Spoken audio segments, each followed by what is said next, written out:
Sa karagdagan pa nating mga balita, pakinggan po natin ang pag-uulat mula naman sa ating CMN roving reporter sa Mindanao. CMN Live Nation. Willie Boy Ramos, magandang araw sa iyo. Magandang araw din Ariel, magandang araw Pilipinas. Og maayong adlaw mga taga Mindanao. Mahigit sa 200 pamilya katumbas ng may 900 katao ang lumika sa barangay Siana, bayan ng Mainit, Surigao del Norte matapos bumulosok ang lupa na may halong putik at natabunan ang may mahigit sa 20 bahay sa barangay Siana at karatig na lugar.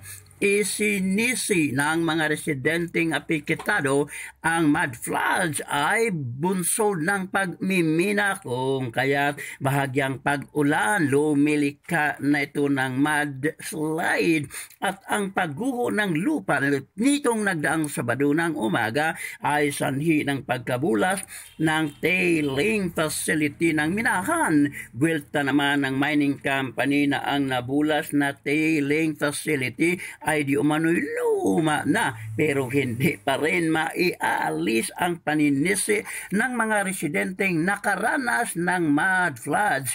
Ayon naman kay Blasta Baransa ng Haribon Foundation, ang bayan ng Mainit, dito matatagpuan ang lake.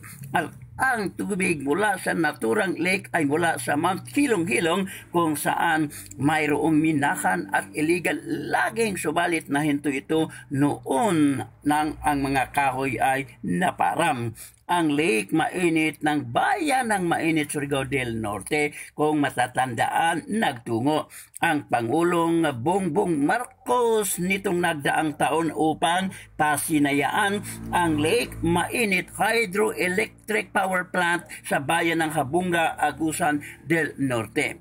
Nakahimpel ngayon, Ariel, ang mga lumika sa mga evacuation center sa Mainit at Karatig bayan na tubod pawang sakop sa Surigao del Norte, kabuntot ang pagbibigay ng tulong o mga food packs mula sa local government unit of Mainit, Surigao del Norte. Willie Ramos, CMN roving reporter ng Mindanao Radyo Kalikasan, Hingoog City Base, nagulat ng live para sa CMN Pilipinas. CMN Live Nationwide. Maraming salamat, Willie Boy Ramos, ang ating CMN roving reporter sa Mindanao. Sa